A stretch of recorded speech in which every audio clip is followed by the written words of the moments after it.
Je suis émerveillé, c'est-à-dire qu'à chaque fois que je la prends, déjà je la regarde quand je suis dehors. Oui, tu m'as dit, tu m'as fait une confidence, tu m'as dit, je suis chez moi à la campagne, je la regarde par le salon, je la regarde des heures. Je la regarde, je me dis, ça c'est un truc de bagnolard. Je me dis, c'est quand même. J'ai une Mercedes, j'ai une classe, je parle encore de Mercedes, j'ai une BM série 7 et c'est celle que je voulais et elle est magnifique parce que la ligne est superbe. Donc ça c'est l'extérieur, le design. Et puis après, ouais, le plaisir de conduire, c'est-à-dire qu'on est.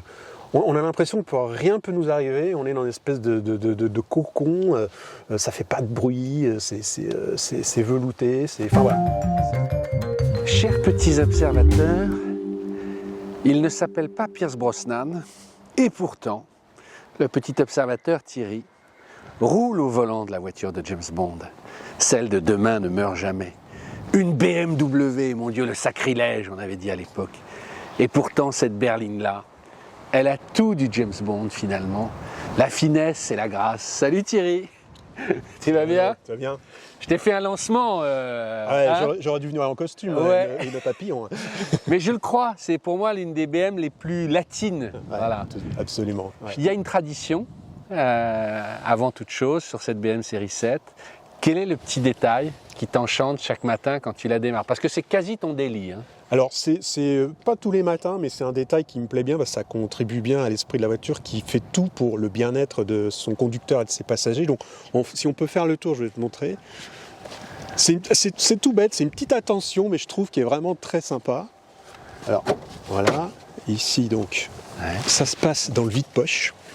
Parce qu'en fait, il y a un objet secret dans cette voiture, ici, voilà, qu'on va chercher ici. Qu'est-ce que c'est?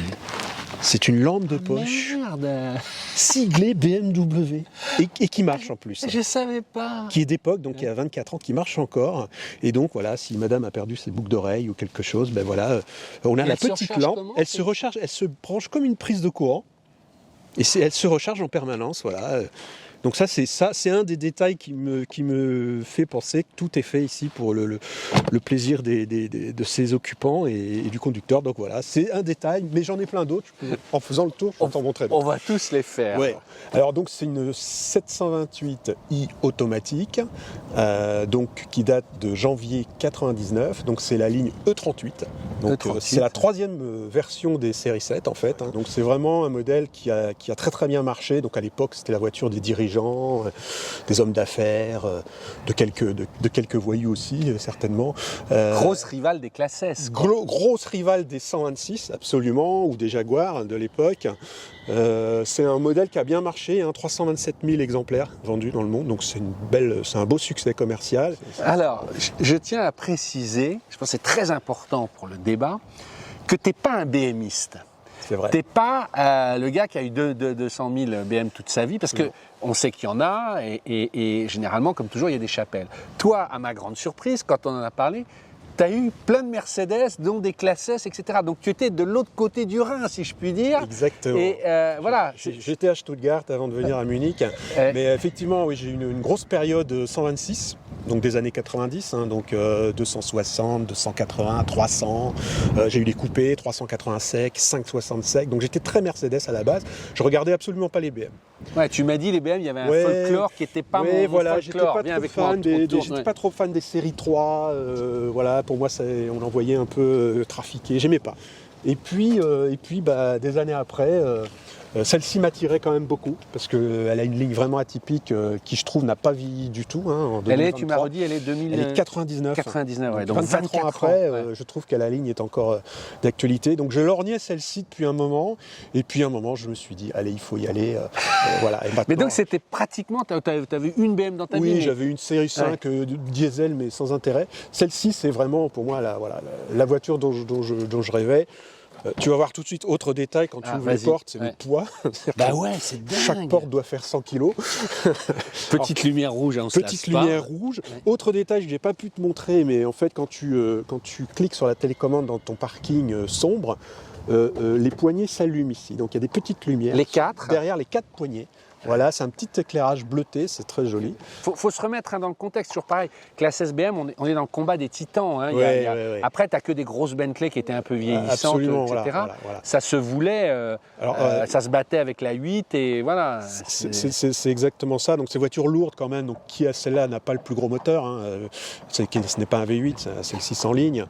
Donc c'est une voiture qui se conduit pépère, qu'on va pas. Alors c'est pour ça que la position sport me fait un peu rire sur la boîte parce que je vois pas quel sport on peut faire avec cette voiture. Mais tu vois, moi ce qui me fascine, c'est que, enfin tu vas venir t'asseoir, mais ces cuirs, ça m'a toujours fasciné. La voiture, elle a 25 ans, tu n'as rien refait, tu n'as pas fait la sellerie, tu n'as pas fait et tu vois, là on est dans tous les clichés, mais qui a construit la légende des finitions allemandes. Moi, viens, mets-toi au volant, mais je suis bluffé par l'état de fraîcheur globalement de la voiture. Exactement.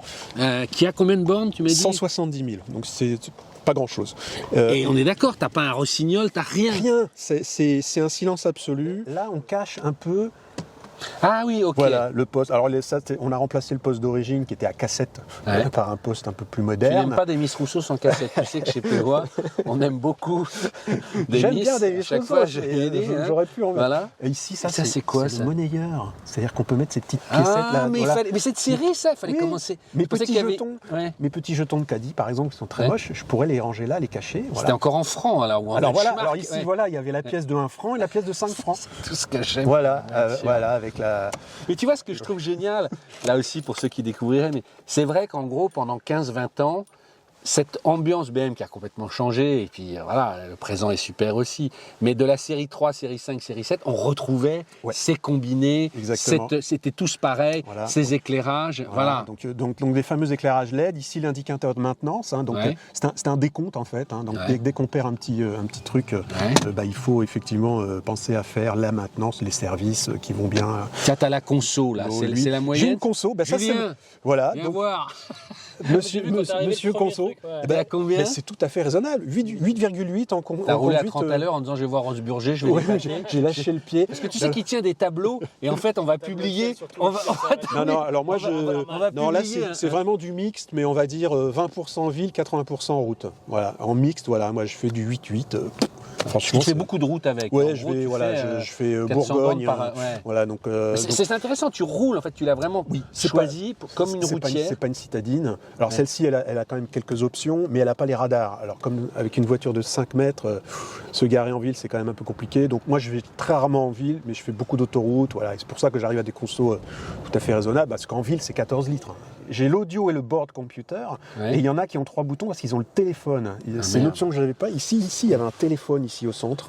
Donc c'est-à-dire que la coudoir était séparée en 2 parties, et là c'était un téléphone avec un gros machin, avec un gros clavier, avec le fil. C'est un Ericsson. Voilà, avec le fil machin. Voilà. Et dans James Bond, en plus, sa voiture est télécommandée. Il y a une télécommande. C'est le début de la voiture autonome. Exactement. Il y a des missiles dans le toit, il y a une scie devant. De malade. Voilà, alors c'est quoi tout ça là en dessous dans sa soupe ? Ça, c'est le petit cache de la prise de l'ordinateur de bord, enfin de la prise diagnostique. Alors, on peut brancher. Il y avait déjà ça. On c'est pas une OBD, mais non. Et on branche et on a un espèce de computer qui donne tous les paramètres et qui analyse s'il y a des codes défauts. Ça c'est un rangement pour les gobelets, voilà. Mais il faut tout nous dire. On est très gobelets. Les bières, c'est petits gobelets. Ouais, les canettes. C'est plus les canettes d'aujourd'hui. C'est de la canette, ça. Voilà. Je crois que j'en ai là aussi. J'ai des trucs là par là. On peut tout voir. Ah oui, c'est ça, comme ça, voilà, tac, voilà. Donc là, première ouverture. Petit nécessaire de premier secours. Et puis j'ai un truc encore, on peut changer la position Est-ce qu'après ça serait pas coudoir. Non, c'est juste comme ça, voilà. Il n'y a pas un deuxième... Et puis, non, je pense... Et là, tu as encore un petit truc. Ici, c'est le... Comment on appelle ça, le sandar, mais il est voilà, tac, très important, avec le machin. Ça c'est quoi ça ? Il y a encore. C'est pour le vider, c'est l'éjection. L'éjection. Mais regarde comme il sort hyper lentement. C'est l'éjection avec une petite pour tapoter ton. Voilà, et puis après voilà. Tu vois, c'est pas ce qu'on te l'a fait découvrir. Ouais, celui-là je l'ai jamais ouvert parce que je filme pas. Parce que j'aime le plus, c'est le grain de cuir. Ah oui. Non mais regarde ça, c'est un fauteuil, on a envie de le mettre dans son Charles Ims là. Franchement, le cuir est. Tac, motorisé. Oui, mais il ne s'ouvre pas électriquement comme le font les coffres aujourd'hui. Il y a des beaux vérins quand même. et il est ultra profond. C'est-à-dire que moi, j'arrive pas à toucher le fond. ouais. Là, j'ai mis des affaires parce que je pars à la campagne tout à l'heure, mais pour aller chercher un truc tout au fond, il faut rentrer dans le coffre. Et sur le côté, c'est quoi? C'est C'est l'accès au des- chargeur c'est, CD? c'est le non, chargeur la- CD, ouais. Ouais. Et puis là, c'est les outils, le cric, etc. Il y a une roue de secours entière à Et l'intérieur. puis tu avais déjà un truc Ouais, pour des caler trucs pour ton... fixer. Ça, c'était d'origine. Un autre filet ici. Voilà, la trousse. Ah ben montre-nous. La Ah, tu trousse. sais que les gens regardent toujours si c'est Alors, complet ou pas. bah, absolument. Tu vas avoir le droit. Regarde. Alors voilà, regarde, là, non, mais je ne l'ai pas ouvert souvent, hein, mais voilà, regarde. Et là, il y a tout. Tu as les clés badgées BMW. Hein. Ah ouais, mais tu sais que Voilà. tu perds 10% de la valeur de la voiture si tu les as pas, quoi. exactement. Ça, c'est très important, l'écrou anti-vol, parce que Ouais. si jamais il faut changer des plaquettes, etc. Ah oui, pour défaire l'écrou. Voilà, et puis voilà, il y a tout le système, le crochet, le triangle. Et alors, je vais vous montrer un truc qui est très marrant, c'est que toujours dans l'optique de que les gens soient bien confortables, et ça, quand on ferme le coffre, on ne le claque pas. Ça fait du bruit. Ouais. Donc en fait, on le pousse. Voilà. Ah, j'avais ça sur ma Cadillac. Voilà. Ça. Ça On va fait pas monter- de bruit. On va monter à l'arrière juste 2 Ouais. secondes, parce que c'est vrai que c'était aussi une voiture de chauffeur et de passager. Alors, il y a toujours le gros tunnel de transmission, mais Ah ça, oui. on est vachement bien est derrière. bien, hein. Quoi. Ah ouais, ouais. Voilà, Moi, je fais 1m90, hein, et là, le siège est réglé pour moi. Et donc, regarde, j'ai encore de la place. J'ai encore de la Ouais, c'est place. bien creusé, c'est vachement Ouais, malin, ouais, c'est bien foutu. Donc voilà, ici, voilà, tac. Mais alors, j'ai une question parce que Ça s'ouvre. toi qui as beaucoup roulé en Mercedes, Oui. est-ce que tu dirais que la qualité BM est meilleure, est égale ou est moins bien? Alors, sur ces années-là, on est à égalité. Vraiment? Ouais, on est à égalité. Là, on est fin des années 90. Donc, je trouve que moi, le top des Mercedes 126, c'était début des années 90, Ouais. jusqu'à 95. Après, 96, ça 90. bouge un peu. Après, ça a commencé à décliner un peu. Je dirais que les Mercedes ont été bien jusqu'au W140, les grosses Ouais. classes S. Le tank, là, ouais, voilà. ouais. Après, ça a commencé à décliner. Et c'est vraiment plus agréable à conduire justement qu'une Mercedes classe S W126. C'est pas, je dirais pas plus agréable, c'est différent. La classe S, c'était confort absolu. Confort absolu à tous les étages, hein, passagers, conducteurs, etc. Mais on est moins axé sur la performance du moteur, le bruit du moteur, toutes ces petites attentions là du tableau de bord, etc. Je dirais que la BM combine les deux. Elle combine à la fois le côté mécanique, conducteur d'une bagnole, on entend bien le 6 cylindres, mais pas trop. Allez, on va aller le regarder le 6 parce que c'est vrai que c'est différent. c'est toujours la signature BM, le 600 lignes. Ah bah ça, il y a un truc tout de suite qui marque hein, quand on l'ouvre le moteur. Donc, c'est quoi? Alors, déjà, c'est là, attends. Alors oui, c'est une petite D'accord, languette là. ah, ici, c'est là. bien de le trouver oui, directement. alors, dans souvent la- c'est au milieu là. Ouais. Et d'ailleurs les Mercedes ont souvent une patte au milieu là, c'est très pratique. Hein, voilà, on la tire. C'est cool, ça, c'est bien. Voilà, et on lève ça comme ça. Tac. Et là, le truc qui est tout de suite qu'on remarque, c'est que c'est nickel. Il n'y a pas un spaghetti, il n'y a rien qui traîne, c'est du Wagner quoi. Voilà. T'as envie d'envahir la Pologne, Voilà. tu sais, je connais. Non mais ça j'adore, ouais. parce que j'ai connu des voitures où c'était le plat de spaghettis avec des tuyaux de partout, de faisceaux, de machins, de trucs, on comprend rien. Là, tous les organes sont bien identifiés, enfin tout est nickel. C'est un beau 600 lignes, bien carré. C'est un moteur sans problème, hein. C'est une mécanique extrêmement fiable, très solide. Oui, Dès en plus, l'instant- celui-là, il n'est pas poussé dans les. Enfin, j'allais dire. Ouais, voilà, c'est pas une voiture de sport. Dès l'instant où on fait bien les maintenances qui vont bien avec les bons consommables, etc. Donc j'ai pris quelques conseils par-ci par-là, mais notamment de l'ancien propriétaire. Il me disait qu'il faut regarder par exemple le circuit de déshuilage. Donc C'est quoi le circuit de C'est- désuet? c'est Attends, dans- on va laisser passer le. on va laisser passer le tracteur. Là, c'est un 600 lignes. Ouais, c'est un Mais il est 600. turbo. Donc quand il va lâcher les chevaux, Il est bridé là, il est bridé. Sur la caméra, il m'a dit je vais y aller doucement, Renaud, mais bon. Sinon, Alors, sinon il lève. Sinon il lève. C'est Voilà. quoi le désenluage? Alors, Sur comment circuit t'as de appelé dé- ça? le circuit de déshuilage. Déshuilage. Alors, c'est une Qu'est-ce vanne, quelque chose Ouais. qui faiblit parfois, mais c'est très très rare. Tu sais où elle est Et celle-là? alors c'est dans le circuit de Ah, d'accord, d'huile, c'est- quelque part. Par contre, le symptôme, c'est quand moteur tournant, on ouvre le bouchon Ouais. de D'huile. remplissage d'huile, ça fait un bruit de trompette. La valve, C'est-à-dire ça fait comme une Tu veux me le trompette. refaire? J'adore là. Voilà. Il fait Donc ça, c'est vachement un truc bien. qu'il faut regarder. D'accord. Sinon, après, il y a alors évidemment comment ça s'appelle les joints de cache-culbuteur, mais ça c'est un grand classique des moteurs 600 lignes de ces époques-là, il faut regarder, parce qu'en général il y a des petites fuites qui peuvent arriver. Le refroidissement aussi, quand elle est vraiment un peu maltraitée, c'est une voiture qui chauffe, c'est quand même un gros moteur, ça peut se déformer, du coup les durites, il faut regarder s'il n'y a pas des fuites potentielles. Sinon, qu'est-ce qu'il y a d'autre? Bah non, il n'y a pas grand-chose. Hein. C'est vraiment... c'est les seules choses qu'il faut regarder. Bon, des petits trucs, thermostat, etc. Bon, ça, c'est un peu... Après, je dirais presque déconsommable. Donc voilà. Mais sinon... Tu as dit tout à l'heure, c'est les Angel Eyes, on appelait ça comme ça? Ouais. C'est déjà à ce moment-là, c'est pas celle qui avait les phares ronds éclairés? Alors, non, pour moi, c'est celle-ci, hein, si je ne me trompe pas, qui sont apparues sur les séries 3, série 5. D'accord. Donc les E39, etc. Avant, les phares justement étaient bien excentrés, un peu façon squale. Donc ça a un peu adouci là, le regard de cette série de BN donc, des années 90. Bon, on va aller faire un petit tour, on va Allons-y. continuer la conversation. Tu avais une question, Julien? Non, t'as tout? Ça te va? Ok.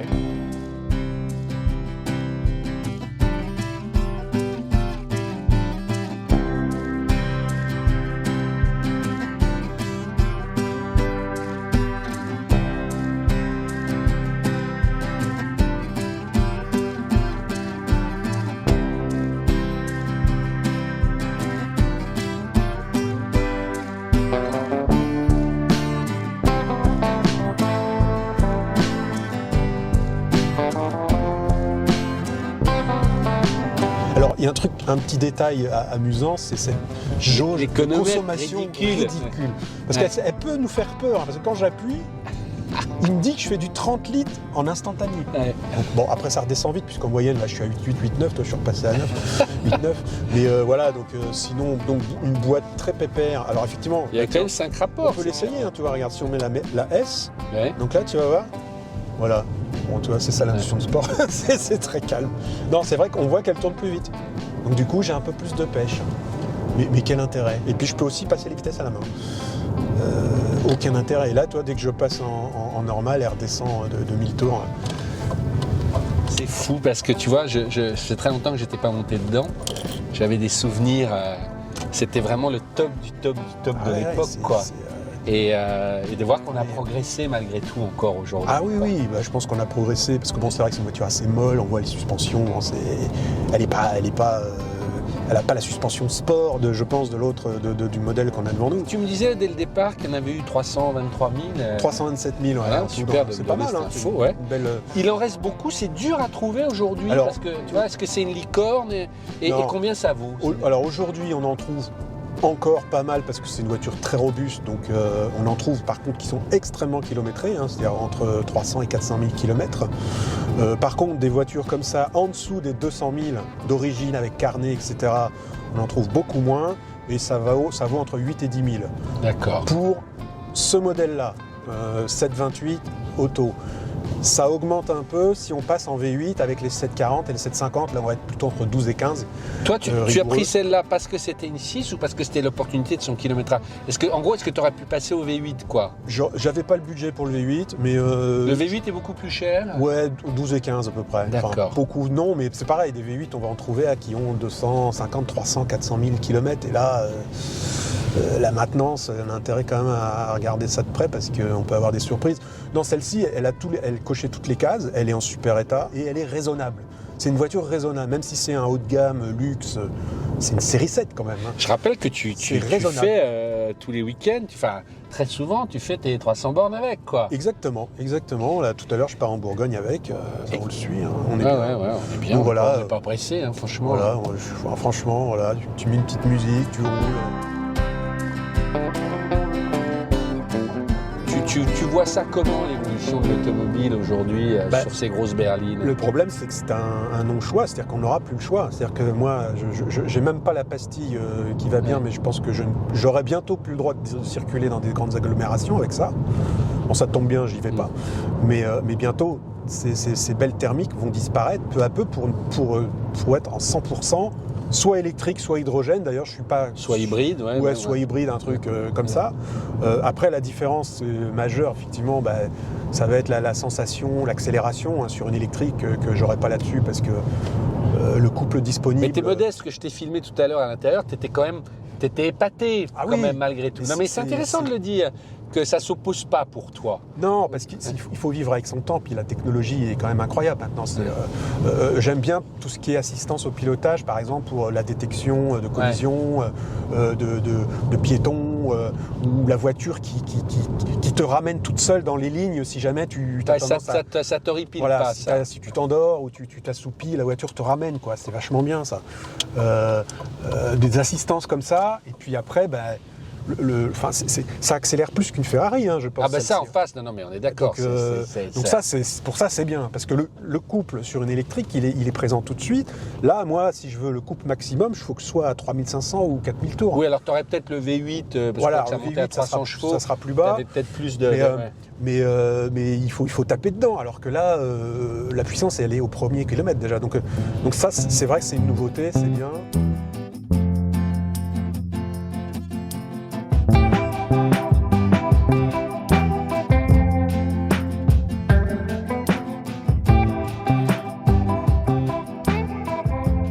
Elle a été faite comme ça, et il n'y a pas une seule faute de goût. Mais c'est ça, si je te suis depuis le début, il n'y a rien à enlever, il n'y a rien à ajouter. Exactement, c'est juste bien. C'est le dosage parfait entre performance, confort, qualité, conduite. Faut rien rajouter. Même pas un sticker, rien. Tu touches à rien. Tu touches à rien. C'est fait comme ça, voilà. C'est drôle parce qu'elle a un côté... c'est un classique en fait. Cette voiture est devenue voilà, un classique. C'est la musique classique. C'est ça. Exactement. Merci beaucoup Thierry. Tout est dit. Rien à ajouter, rien à enlever. C'est le mot de la fin. Voilà, cette voiture est quasi parfaite. Bon, merci beaucoup. À bientôt. Voilà. À très bientôt. Rentre bien, bonne route, tu vas en Bourgogne. Je vais en Bourgogne, absolument. Donc c'est pas un tour de piste, c'est un vrai... c'est fait pour ça. C'est fait pour ça. Merci. Voilà. Si vous aussi, vous voulez nous présenter votre voiture, quelle qu'elle soit, vous nous écrivez à petite observation automobile tout attaché avec des s @gmail.com. Pas sur d'autres réseaux, on ne peut pas y répondre, il y a trop de... Vous nous envoyez un descriptif de votre voiture, ce que vous aimez, pourquoi vous l'aimez, pourquoi vous avez envie de passer, quelques photos, on mettra la voiture dans notre base de données et si elle retient notre attention, eh bien je vous appellerai ou je vous écrirai pour que vous veniez nous la présenter. Ayez conscience, ça se passe en semaine, toujours en région parisienne, voilà, et on ne tourne pas le week-end. Voilà, à bientôt, merci.